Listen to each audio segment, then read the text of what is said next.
सहनावतु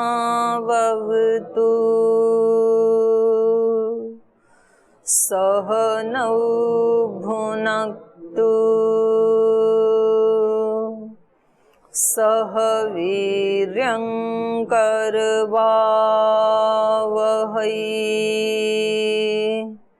तेजस्विनावधीतमस्तु मा विद्विषावहै। ॐ शान्ति शान्ति शान्तिः।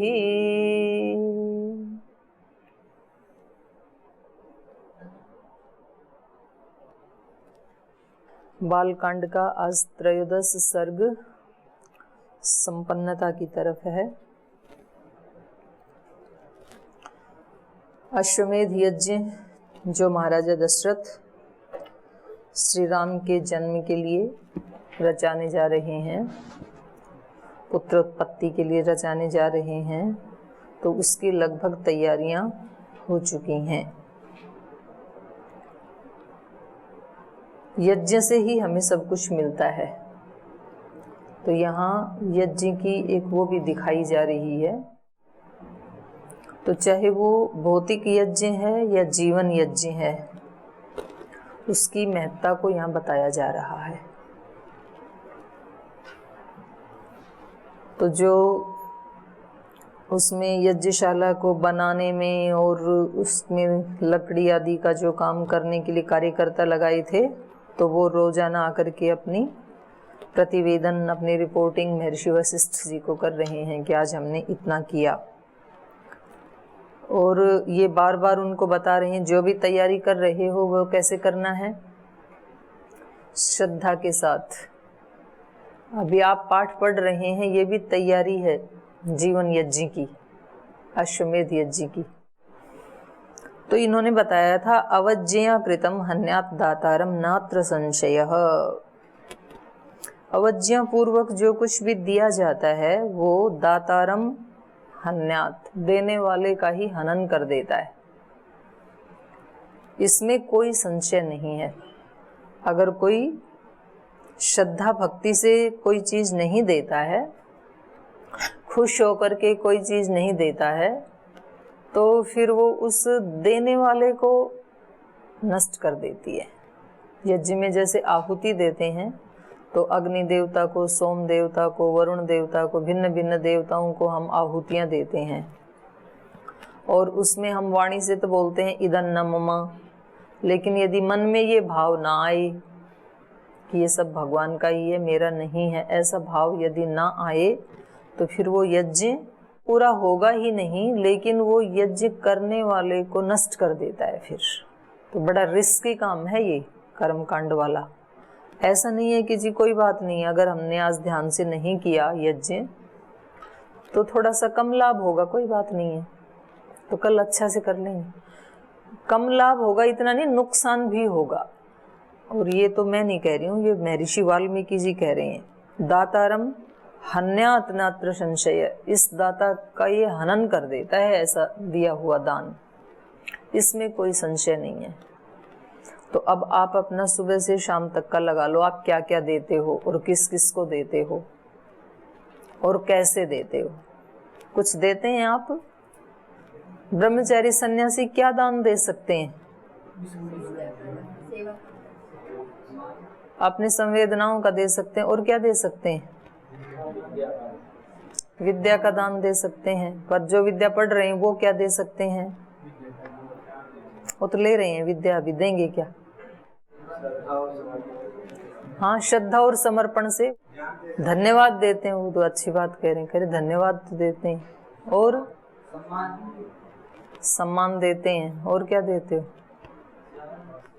रोज खाते हो, रोज पानी पीते हो, रोज सांस लेते हो, सब कुछ तो रोज ले ही रहे हो। कितना ले? अच्छा चलो यही बता दो, लेते क्या क्या हो? देने की बात तो चलो छोड़ दो, क्या क्या लेते हो? जान लेते हैं, और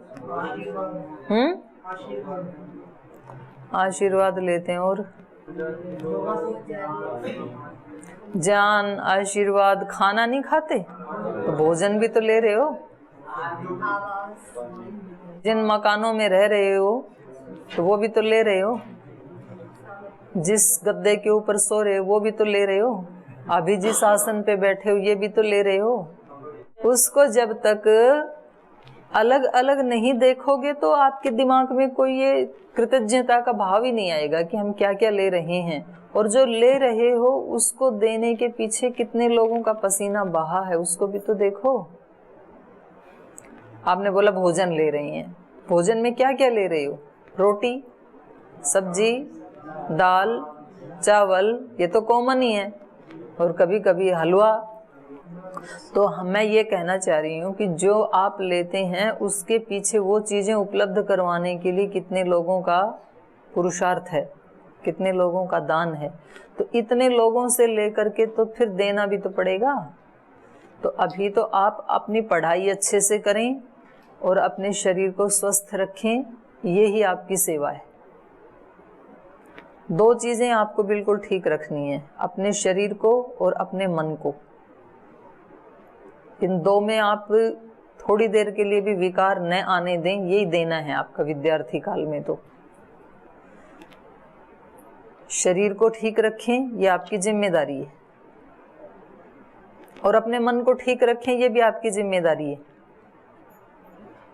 आप मन से परेशान होते हैं, दुखी होते हैं, आलसी होते हैं, प्रमादी होते हैं, नेगेटिव होते हैं, सो जाते हैं, इसके जिम्मेदार आप हैं। तो इसको हटाना है आपको ही। आपको दो ही तो चीज़ दी है ना, आपको मकान बनाना बना बनाया मिल गया आपको, ना आपको आहार के लिए कोई पुरुषार्थ करना, ना दूध के लिए। दूध तो पीते हैं सभी, लेकिन गैया की सेवा कौन करेगा? आप तो करते नहीं हो। तो कितने लोगों को वहाँ लगा रखा है। तो घर में जो दूध पीते हैं तो फिर वहाँ पर उसका गोबर भी उठाना पड़ता है, उसके लिए चारा भी लाना पड़ता है, उसको पानी भी पिलाना पड़ता है। तो गाय की सेवा करते हैं तब तो वो दूध देगी हमें। यहाँ तो बैठे बैठे मिल जा रहा है, कोई गोबर उठाता नहीं है। तो फिर आपसे ये अपेक्षा की जाती है कि आप अपनी पढ़ाई में कम से कम 99% ना रहे, 100% पुरुषार्थ करें, ये अपेक्षा की जाती है आपसे। जिस उद्देश्य को श्रद्धेय स्वामी जी महाराज सोचते हैं कि मैं ऐसे सन्यासी, ऐसे ब्रह्मचारी तैयार करूं, फिर देश की व्यवस्थाओं में ऐसे ऐसे हम परिवर्तन लाएं, वो गुरु का लक्ष्य आपके हृदय में प्रतिपल पलना चाहिए, तब हो सकता है वो पूरा। केवल गुरु जी सोचें तो नहीं हो सकता है। एक पल भी अपने लक्ष्य को ना भूलें। एक दिन भी भूल जाते हैं, फिर कई दिन भूल जाते हैं, फिर वो टूट जाता है साइकिल। तो इसलिए सुबह शाम दिन में भी कम से कम 4-5 बार जो बड़ा लक्ष्य है वो याद रहना चाहिए। तो फिर उसमें त्रुटियां होने की गुंजाइश कम होती है। यही अश्वमेध यज्ञ की तैयारी है, जो जीवन का अश्वमेध यज्ञ चल रहा है। तो आगे पढ़ते हैं। किसी का प्रश्न है कोई? मैं ये पूछ रहा था कि जो आपने स्मृति के बारे में बताया था, जो स्मृति शक्ति अगर हमारे पास नहीं रहेगी तो हम जीवन में कुछ भी नहीं कर सकते। तो इसमें जो योग दर्शन पढ़ रहे हैं हम, उसमें बताते हैं कि जन्म जन्मांतरों के जो संस्कार हैं वो चित्त में रहते हैं। तो हम स्मृति को और चित्त को एक मान सकते हैं? नहीं, एक नहीं है। चित्त अलग है, स्मृति तो एक भावना है, एक संस्कार है, और जिसमें वो संस्कार रहते हैं वो चित्त है। एक कैसे मानेंगे? स्मृति चित्त में रहती है। तो स्मृति मरने के बाद भी हमारे साथ रहती है? और क्या, आपके चित्त के अंदर स्मृति नहीं, संस्कार। स्मृति मत बोलो। आपके चित्त के अंदर कम से कम 200 करोड़ वर्षों के संस्कार पड़े हुए हैं। जो जो कुछ भी पिछले जन्मों में आपने किया, उस सब कर्मों के संस्कार हमारे अंदर हैं। वहीं तो है सूत्र, क्लेश मूलः कर्माशय दृष्टादृष्ट जन्म वेदनीय। क्लेश मूलक जो संस्कार है हमारे अंदर, क्लेश मतलब अविद्या, अस्मिता, राग, द्वेष, अभिनिवेश, इनमें से किसी से भी युक्त कोई संस्कार है, राग से युक्त है, द्वेष से, अभिनिवेश तो सभी को ही होता है, अविद्या से, अस्मिता से, राग से, द्वेष से, अभिनिवेश, इनसे संबंधित कोई भी संस्कार यदि है तो वो संस्कार हमें दृष्टा दृष्ट जन्म वेदनी है। दृष्ट जन्म तो यही है जिसको हम देख पा रहे हैं अभी, और अदृष्ट है जो आगे आने वाले हैं और जो पीछे भी बीत चुके हैं। उन सब का भी कारण वो क्लेश मूलक कर्माशय है।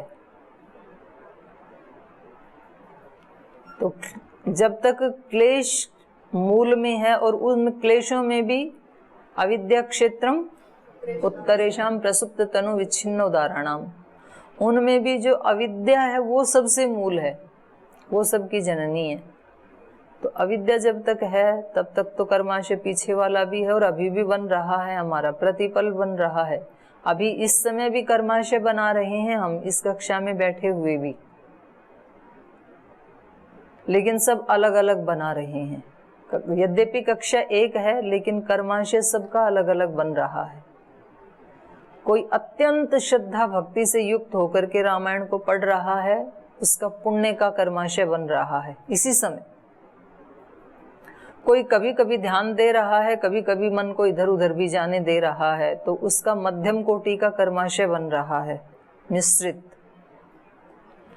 और कोई बैठा तो है क्लास में लेकिन मन में कुछ का कुछ और ही चल रहा है, बिल्कुल भी अलर्ट नहीं है, ना उसका बैठने का तरीका ठीक है, ना उसका सुनने का तरीका ठीक है, तो वो क्लास में होते हुए भी अत्यंत क्लेश वाला कर्माशय बना रहा है। और इनका फल क्या है? वहां पर बताया ना, योग दर्शन में ही तो बताया है कि जब ये सारे के सारे जो क्लेश हैं इनको हटाना है, यहाँ से ही शुरू हो जाता है ये क्लेश मूला कर्माशय दृष्टा दृष्ट जन्म वेदनीय सती मूले तद्विपाको जाति आयुर्भोगा। सती मूले, मूल के होने पर, मूल मतलब क्लेश मूल में है जिसके, ऐसा कर्माशय होने पर उसका विपाक के रूप में उसका फल क्या मिलेगा? जाति आयु भोग। ते ह्लाद परिताप फला पुण्य पुण्य हेतुत्वात्। वे जाति आयु भोग कैसे होते हैं? किसी को तो ह्लाद देने वाले होते हैं, सुख देने वाले होते हैं, और किसी को दुख देने वाले होते हैं। क्यों? पुण्य और पाप के कारण। जिसके पुण्य के संस्कार थे तो उसको जाति आयु भोग कैसे मिलेंगे? खुशियां देने वाले। और जिन्होंने पाप के संस्कार बना लिए थे, कर्माशय बना लिया था, उनको जाति आयु भोग कैसे मिलेंगे? दुख देने वाले। तो हमें सुख मिले तो ये सोच सकते हैं कि कुछ हमारे माध्यम से भगवान ने, गुरुजनों ने अच्छा करवाया होगा, और दुख मिले तो जिम्मेदारी अपनी लेनी है, कुछ ना कुछ तो गड़बड़ की थी। रामायण पढ़ते समय, गीता पढ़ते समय दिमाग कहीं और था मेरा, ठीक से नहीं पढ़ा। ते ह्लाद परिताप फला पुण्य पुण्य हेतुत्वात्। और कब तक वो ताप देंगे? परिणाम ताप संस्कार दुखे गुण वृत्ति विरोधाच दुखमेव सर्वम विवेकिन। विवेकी के लिए सुख भी दुख ही है। और फिर उसके बाद है अगला सूत्र, बोलो, हेयम दुखम अनागतम। तो भाई जितने भी परिणाम ताप दुख आदि हैं वो तो हैं अब, लेकिन आगे जो आने वाले हैं उसको हम कंट्रोल कर सकते हैं, ये हमारे हाथ में। आज ना बिगड़ने दें अपने भाग्य को, ये हमारे हाथ में है। हेयम दुखम अनागतम, अनागतम दुखम हेयम। जो दुख अभी आया नहीं है उसको हम रोक सकते हैं। जिनको कोरोना आ गया वो तो आ ही गया, अब तो वो क्या करेंगे? वो हटाने का प्रयास करें।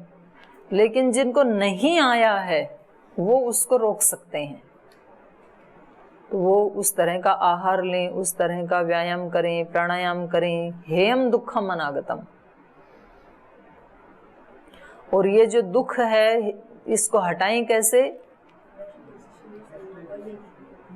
वितर्क बाधने प्रतिपक्ष भावना। प्रतिपक्ष की भावना करनी चाहिए कि बैठा हूँ यहाँ क्लास में और ईमानदारी से पढ़ाई नहीं कर रहा हूँ, ईमानदारी से नहीं सुन रहा हूँ, तो ये मेरा क्लेश मूल कर्माशय मैं खुद बना रहा हूँ, अपना भाग्य अपने हाथों से लिख रहा हूँ। और इसका फल क्या होगा? दुख होगा। प्रतिपक्ष भावना में क्या है? प्रतिपक्ष क्या है? वितर्कः हिंसादय कृत कारितानुमोदिता लोभ क्रोध मोह पूर्वका मृदु मध्य अधिमात्रत्वात् दुख अज्ञान अनंत फला इति प्रतिपक्ष भावना। हिंसा आदि, आदि कह दिया तो सारे आ गए ना उसमें। अहिंसा का उल्टा हिंसा, सत्य का उल्टा असत्य। जो महाव्रत हैं अहिंसा सत्य अस्तेय ब्रह्मचर्य अपरिग्रह, उसका उल्टा कर दो। हिंसा असत्य का उल्टा, सत्य का उल्टा असत्य। अहिंसा सत्य अस्तेय, स्तेय चोरी करना। ब्रह्मचर्य का उल्टा अब्रह्मचर्य असंयम। अपरिग्रह का उल्टा परिग्रह। खूब जोड़ो, उठा उठा के लाया करो बाहर से। कहीं कोई चप्पल जूता पड़ा मिल जाए टूटा फूटा, कोई कांच का टुकड़ा मिल जाए, कोई डंडा मिल जाए, कोई रबड़ मिल जाए, कहीं किसी ने कंघी करके बाल डाल रखे हो वो मिल जाए, किसी ने बीड़ी पी के आदि छोड़ रखी हो वो मिल जाए। कुछ ना कुछ तो मिल ही जाता है ना कचरा, तो उसको बाहर से इकट्ठा करके लाओ और फिर अपने कमरे में रखो।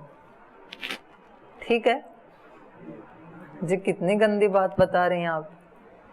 बाहर वाला तो कचरा हम बिल्कुल इकट्ठा नहीं करते हैं, पर अंदर कितना करते हैं। बाहर वाला फिर भी कोई ना कोई उठा के बाहर डाल देगा, दूसरा भी उठा सकता है उसको। हो सकता है आपके रूममेट को पसंद ना हो, वो उठा के बाहर डाल दे। अंदर वाला कोई हटा नहीं सकता है। बाहर वाला कोई भी ना उठाए तो भी मृत्यु के साथ तो नष्ट हो ही जाएगा। जिस दिन हम मरे तो कूड़ा हमारे साथ थोड़ी जाएगा, वहीं पड़ा रहेगा कमरे में। अंदर वाला मृत्यु के समय भी साथ ही जाएगा, उसको मृत्यु भी नहीं छीन सकती। तो ऐसे ये प्रतिपक्ष भावना है। ऐसे सोच सोच करके जो अनावश्यक वस्तुएं, अनावश्यक व्यक्ति, अनावश्यक विचार, सबसे ज्यादा खतरनाक है अनावश्यक विचार। वस्तु और व्यक्ति तो फिर भी छोड़ देता है व्यक्ति, या छूट जाएंगे, मौत के साथ भी छूट जाएंगे। विचार ये नहीं छूटते। तो ऐसे प्रतिपक्ष की भावना करनी चाहिए कि ये चाहे हम खुद करते हैं कृत, चाहे किसी से करवाते हैं। आदमी बड़ा चालाक है, बड़ा उत्पात मचाता है, खुद नहीं करता है दूसरे से करवाता है शैतानियां। तो कारित, कृत, कारित, अनुमोदित।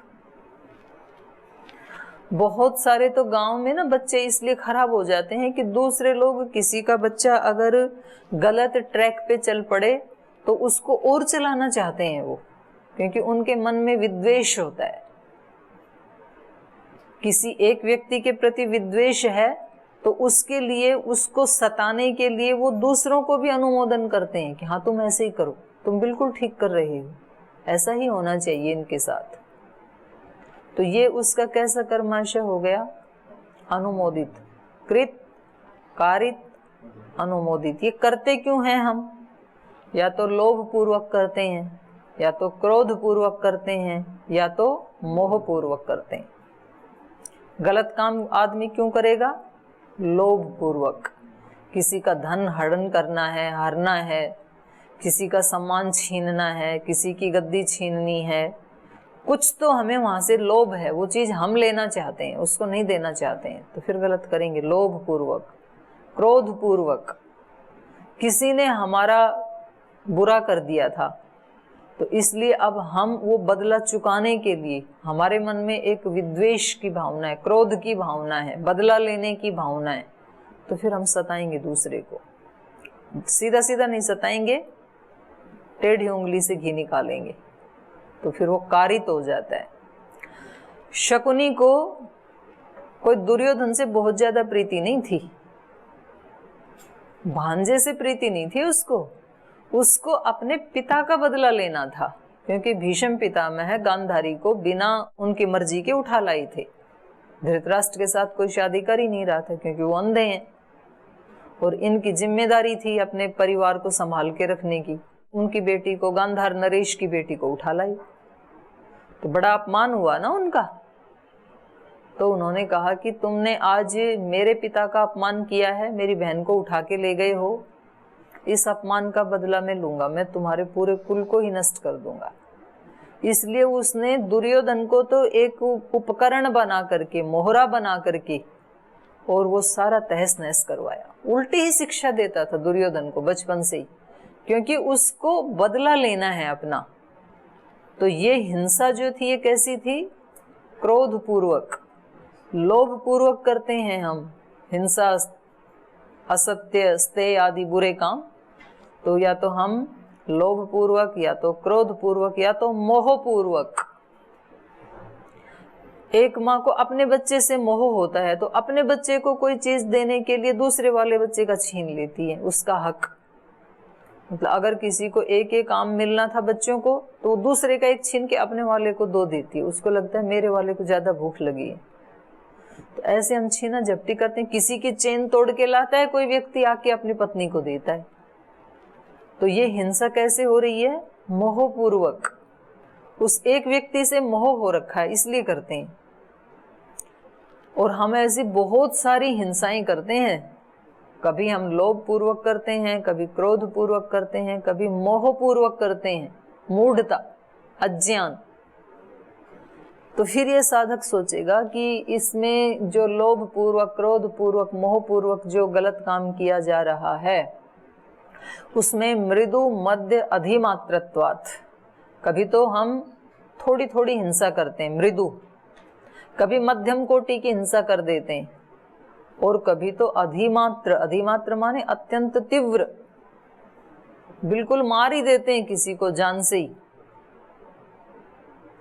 लोभ के कारण, क्रोध के कारण, मोह के कारण। तो ये मृदु मध्य अधिमात्रत्वात् जैसी जैसी हिंसा होगी उसके बदले में क्या मिलेगा? दुख, अज्ञान, अनंत फल। देखो यहां भी अनंत शब्द का प्रयोग किया। अनंत काल तक दुख पाना पड़ेगा। इस समय तो दुख पाना ही पाना पड़ेगा, जब कर रहे हैं ना तब तो परेशान होगा ही होगा मन, लेकिन उसके परिणाम में भी, उसके रिजल्ट में भी अनंत काल तक दुख पाना पड़ेगा। ऐसा सोच के व्यक्ति गलत काम से फिर हट जाता है, तौबा कर लेता है। ये तो बड़ा भयानक है, क्योंकि व्यक्ति को पता नहीं चलता है कि मैं जो कर रहा हूँ, जो मैं बोल रहा हूँ, जो मैं सोच रहा हूँ, जो मैं भावना कर रहा हूँ, इसका फल क्या होगा।